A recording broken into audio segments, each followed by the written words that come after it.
ഷാജഹാൻ, ഇതൊക്കെ വിളിച്ചു പറഞ്ഞിട്ടും എന്തുകൊണ്ടാണ് PV അൻവറിനെ CPM ഇപ്പോഴും സംരക്ഷിക്കുന്നത്? ഇന്നലെ MV ഗോവിന്ദൻ മാസ്റ്ററോട് ഇക്കാര്യം ചോദിച്ചപ്പോൾ അദ്ദേഹം ഒരക്ഷരം പറഞ്ഞില്ല. എന്തുകൊണ്ടായിരിക്കാം? അൻവറിനെ ഭയക്കുന്നുണ്ടോ? നല്ലത്. പിന്നെ ഇതിനകത്ത് ഞാൻ ഇതുവരെ ഉള്ള ഡെവലപ്മെൻറ്റുകൾ നോക്കിയിട്ട് എനിക്ക് മനസ്സിലാവുന്നത്, ഇയാൾ ഉന്നയിക്കുന്ന സാധാരണ നിലയിൽ നിന്ന് വ്യത്യസ്തമായി, സാധാരണ ഇയാൾ മണ്ടത്തരം പൊട്ടത്തരമൊക്കെ വിളിച്ചു പറയുന്ന ഒരാളാണ്. പക്ഷേ ഇത് വെൽ പ്രിപ്പയർഡ് ആണല്ലേ? ഈ പത്രസമ്മേളനത്തിൽ അയാൾ നടത്തിയിട്ടുള്ള വെളിപ്പെടുത്തലുകൾ തള്ളിക്കളയുന്നത് എളുപ്പമല്ല. അതാണ് കാരണം വെച്ചാൽ, ഞാനത് പറയാൻ കാരണം വെച്ചാൽ ഞാനും ഒരുപാട് ഇതുപോലുള്ള കാര്യങ്ങൾ, വെളിപ്പെടുത്തലും കാര്യങ്ങളൊക്കെ പറയുകയും ഒക്കെ ചെയ്തിട്ടുള്ള ഒരാളാണ്. പക്ഷേ ഈ വെളിപ്പെടുത്തലുകൾ അയാൾ നടത്തുമ്പോൾ അതിൻ്റെ മറുഭാഗത്ത് നിൽക്കുന്നവർക്ക് രക്ഷപ്പെടാൻ എളുപ്പമല്ലാത്ത നിലയിൽ ഗൃഹപാഠം നടത്തിയിട്ടാണ് അയാൾ വന്നിട്ടുള്ളത്. അല്ലേ, ADGP സെൻട്രൽ ജയിലിലേക്ക് പോകുന്നൊക്കെ അങ്ങ് തറപ്പിച്ച് പറയുകയാണ്. മാത്രമല്ല, ഇദ്ദേഹം കാശിറക്കിയിട്ടാണ് ഓരോ ആളുകളുടെ പിറകെ വിട്ടിട്ടുണ്ട് കുറേ പേരെ. എല്ലാം കാശിറക്കിയാണ് ഞാൻ ചെയ്തിരിക്കുന്നതാണ് പറയുന്നത്. അയാൾ അത് പരസ്യമായി പറയുന്നു. ചിലരെ വിലക്ക് മേടിച്ചിട്ടുണ്ടെന്ന് പറയാം. വിലക്ക് മേടിച്ചു, അതെ, അതും പറയുന്നുണ്ട്. സുജിത് ദാസിനെ കുറിച്ച് അയാൾ പറഞ്ഞൊരു കാര്യം ഇപ്പോൾ എൻ്റെ ഓർമ്മയിൽ വരികയാണ്. എന്താണ് അയാൾ സുജിത് ദാസിനെ കുറിച്ച് പറഞ്ഞത്? സുജിത് ദാസിനോട് അയാൾ ചോദിക്കുന്നു, നിങ്ങൾ അവിടെ ഇരിക്കുന്ന മരം വെട്ടിയോ ഇല്ലേ? അത് അയാൾ കഴിഞ്ഞ ദിവസം ചോദിച്ചിരുന്നു. അപ്പോൾ എന്നിട്ട് നിങ്ങൾ മരം വെട്ടിയിട്ട് ആ മരത്തിലൊരു ഭാഗം നിങ്ങൾ കോട്ടയ്ക്കലെ ഒരു ഫർണിച്ചർ കടയിൽ കൊടുത്തിട്ട് ഫർണിച്ചറാക്കിയില്ലേ? ചോദിക്കുകയാണ് സുജിത് ദാസിനോട്. എന്നിട്ട് അടുത്ത ചോദ്യം എന്താണെന്നറിയോ? നിങ്ങളുടെ അമ്മ നിങ്ങളുടെ ഒരു ബന്ധുവിൻ്റെ അടുത്ത്, ഇയാൾക്ക് എന്താണ് തലയ്ക്ക് വല്ല അസുഖമുണ്ടോ, ഇയാൾ വീട്ടിൽ ഫർണിച്ചർ കത്തിക്കുന്നു, ഇവിടെ സ്വന്തം വീട്ടിലെ ഫർണിച്ചർ മകൻ കത്തിക്കുന്നു, മകൻ എന്താണ് സംഭവിച്ചതെന്ന് അമ്മ ഒരാളുടെ അടുത്ത്. അപ്പോൾ എന്താ സംഭവിച്ചതെന്താണ്? ഇയാൾ മരം വെട്ടിയതിനെ കുറിച്ചിട്ട് പരാതി വരുന്നു. ആ പരാതി വരുമ്പോൾ ആ മരം കൊണ്ട് ഇയാൾ ഫർണിച്ചർ ഉണ്ടാക്കി. അപ്പോൾ സ്വാഭാവികമായി അതിനകത്ത് പിടിക്കപ്പെടാതിരിക്കാനാണ് അയാൾ ഫർണിച്ചർ കത്തിച്ചിട്ടുള്ളത്. ഇതൊക്കെ ഇയാൾ പറയുമ്പോൾ ഇയാളെ എങ്ങനെയാണ് നമുക്ക് അവിശ്വസിക്കാൻ കഴിയുക? അതായത് ഇയാൾ പറയുന്ന ഓരോ കാര്യങ്ങളും ഇയാൾ തെളിവുകളുടെ അടിസ്ഥാനത്തിൽ, എന്നിട്ട് ഇയാളൊരു ടെലിഫോൺ സംഭാഷണം കേൾപ്പിക്കുന്നു. ആ ടെലിഫോൺ സംഭാഷണത്തിൽ ഈ സുജിത് ദാസ് എന്ന് പറയുന്നവൻ എന്താണ് അവൻ പറയുന്നത്? എന്താണ് അവൻ ഈ MLA യോട് പറയുന്നത്? എന്താ അവൻ വേറെ ഒന്നും പറയുന്നില്ല. അവൻ നിരപരാധിയാണെന്നൊന്നും അവൻ പറയുന്നില്ല. അവൻ എന്താ പറയുന്നത്? MLA ഇതങ്ങ് പിൻവലിക്കണം. അതെ, അവൻ്റെ തടി രക്ഷിക്കണം. പച്ചയ്ക്കാണ് പറയുന്നത്, MLA ഇത് ഒന്ന് പിൻവലിക്കണം. ഇതാണ് അവൻ്റെ വാദം. അല്ലാതെ MLA ഇത് അടിസ്ഥാനരഹിതമാണ്, ഞാനിത് ചെയ്തിട്ടില്ല, ഞാൻ മരം മുറിച്ചിട്ടില്ല, ഞാൻ മരം മുറിക്കുന്ന ആളല്ല, അതുകൊണ്ട് അടിസ്ഥാനരഹിതമായി എനിക്കെതിരെ ആരോപണം ഉന്നയിക്കരുത്, അതുകൊണ്ട് MLA ഇത് പിൻവലിക്കണം എന്നല്ല ഈ സുജിത് ദാസ് പറയുന്നത്. ഇനി അയാൾ പറയുന്ന അടുത്ത കാര്യം എന്താണ്?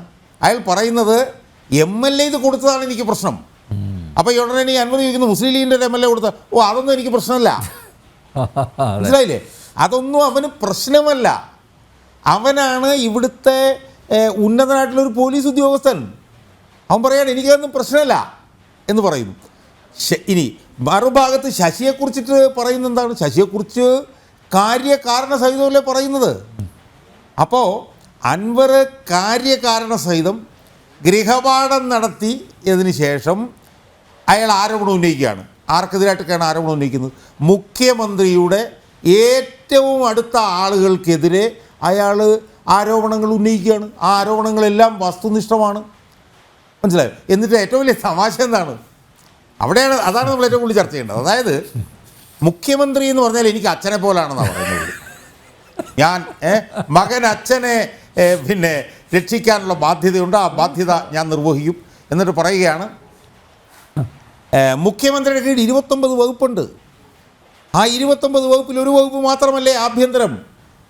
ഈ വകുപ്പുകളെല്ലാം നോക്കാൻ മുഖ്യമന്ത്രി ഒരാളെ ഇങ്ങനെ ഓരോരുത്തരെ വെച്ചിരിക്കുകയല്ലേ. അപ്പോൾ മുഖ്യമന്ത്രിക്ക് ആഭ്യന്തരം നോക്കാൻ സമയം കിട്ടുമോ? കിട്ടില്ല. അപ്പോൾ കിട്ടാത്ത മുഖ്യമന്ത്രി അത് ചെയ്യാൻ വേണ്ടി ശശിയെ വെച്ചിരിക്കുകയാണ്. അപ്പോൾ ശശി കൂടുതലായിട്ട് ഉത്തരവാദിത്തം കാണിക്കേണ്ടത് എന്നൊക്കെയാണ് ഇയാൾ. അവിടെയാണ് ഇയാൾ വീണ്ടും മരപ്പൊട്ടനാണെന്ന് എനിക്ക് പറയേണ്ടി വരുന്നത്. അതല്ലെങ്കിൽ അയാൾ പിണറായിക്കിട്ടും നല്ലപോലെ പണി കൊടുക്കുകയാണ് എന്ന് നമ്മൾ മനസ്സിലാക്കിക്കോണം. കാരണം അയാൾ പറയുകയാണ് 29 വകുപ്പിൽ ഒരു വകുപ്പല്ലേ ആഭ്യന്തരം. നമ്മൾ എന്തൊരു അബ്സേർഡിറ്റിയാണിത്. പിണറായി വിജയൻ അറിയാതെ ആഭ്യന്തര വകുപ്പിൽ ഒരു ഇല അനങ്ങില്ലെന്ന് ആർക്കാണ് അറിയാൻ മേലാത്തത്? അപ്പം ഞാൻ പറയുന്നത് ഇയാളുടെ യഥാർത്ഥ ലക്ഷ്യം പി ശശിയും അജിത് കുമാറുമല്ല. ഇയാൾ യഥാർത്ഥത്തിൽ വെടി പൊട്ടിക്കുന്നത് മുഴുവൻ പിണറായിയുടെ ഈ 54 ഇഞ്ച് നെഞ്ചിനിട്ടാണ് എന്നാണ് ഞാൻ പറയുന്നത്. ഇയാൾ പിണറായിക്കിട്ടാണ് ഈ പണി മുഴുവൻ കൊടുത്തുകൊണ്ടിരിക്കുന്നത്. അത് ഏറ്റവും മാരകമാകുന്ന എവിടെയാണെന്ന് ചോദിച്ചാൽ, പാർട്ടി സംസ്ഥാന സമ്മേളന നടപടികൾ തുടങ്ങുന്ന, പാർട്ടി ബ്രാഞ്ച് സമ്മേളനങ്ങൾ തുടങ്ങുന്ന ആ ദിവസം കണക്കാക്കിയാണ് ഇയാൾ പിണറായി വിജയനിട്ട് പണിയുന്നത് എന്നുള്ളത് നമ്മൾ ലാഘവത്തോടുകൂടി കാണേണ്ട കാര്യമല്ല. നമ്മുടെ ലീഗ് പച്ചപ്പരവതാനി വല്ലതും വിരിച്ചു കാണുമോ? അല്ല, ലീഗിനെ സംബന്ധിച്ചിടത്തോളം പി ശശിക്കെതിരെ അൻവർ ആരോപണം ഉന്നയിക്കുമ്പോൾ കുഞ്ഞാലിക്കുട്ടിക്ക് എന്തെങ്കിലും പറയാൻ പറ്റുമോ? ഒന്നും പറ്റില്ല. കാരണം കുഞ്ഞാലിക്കുട്ടി ഇന്ന് കുഞ്ഞാലിക്കുട്ടിയായിട്ട് ഇരിക്കുന്നതിന്റെ കാരണം പഴയ ഐസ്ക്രീം ഓർമ്മകൾ പി ശശിയല്ലേ, വരുമല്ലോ. പി ശശിയല്ലേ.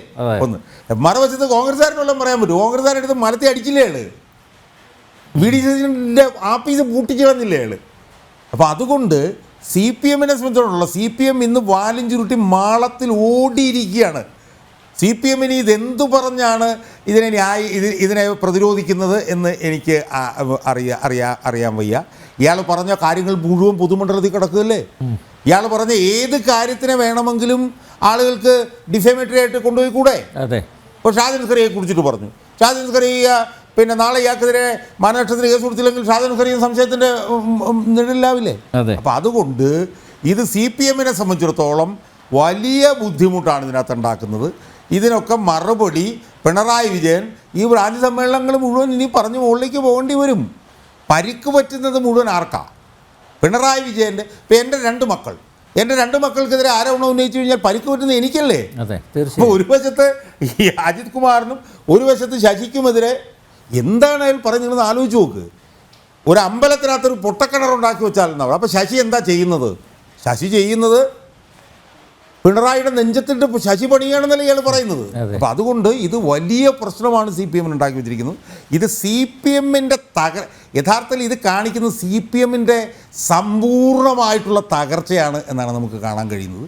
ഇതിനകത്ത് സി പി എം ഇനിയിപ്പോൾ തിരിച്ചു കയറി വരിക എന്ന് പറഞ്ഞു കഴിഞ്ഞാൽ ഞാൻ പറഞ്ഞു ഇതാണ് ഒരു വിധി വൈപരീതി എന്നൊക്കെ നമ്മൾ പറയുന്നത്.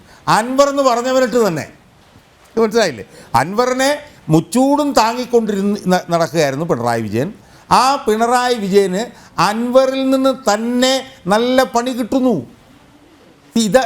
ഇതാണ് രാഷ്ട്രീയത്തിൽ നമ്മൾ കാണേണ്ടതെന്ന് ഞാൻ പറയുന്നത്. ഇപ്പോൾ ഉപലോകായുക്തയായിരുന്ന ഹാരൂൺ അൽ റഷീദ് പിണറായി വിജയനെ സഹായിക്കാൻ വേണ്ടിയിട്ട് പണി മുഴുവൻ എടുത്തു. അവസാനം പിണറായി ഒരു ഒറ്റ തൊഴിൽ വെച്ച് കൊടുത്തു ഹാരൂൺ അൽ റഷീദിന്. എന്ന് പറഞ്ഞതുപോലെ അൻവറിനെ ഏറ്റവും കൂടുതൽ സംരക്ഷിച്ചു. അൻവറിൽ നിന്ന് തന്നെ പിണറായിയുടെ തിരുനെറ്റിക്കിട്ടാണ് അൻവർ കൊടുത്തിരിക്കുന്നത് എന്നുള്ളത് നമുക്കെല്ലാവർക്കും മനസ്സിലാക്കിയിട്ടുണ്ട്. ഇതിപ്പോൾ എങ്ങനെ കൈകാര്യം ചെയ്യുന്നുള്ളത് സംബന്ധിച്ച് വരും ദിവസങ്ങളിൽ നമുക്ക് കാണാൻ പറ്റുള്ളൂ. അതെ, പണി കിട്ടുക ആർക്കാണ്? അൻവറിനെ ശിക്ഷിക്കുമോ അല്ലെങ്കിൽ അജിത് കുമാറിനെ ശിക്ഷിക്കുമോ അതോ പി ശശിക്ക് ആ പദവി നഷ്ടപ്പെടുമോ?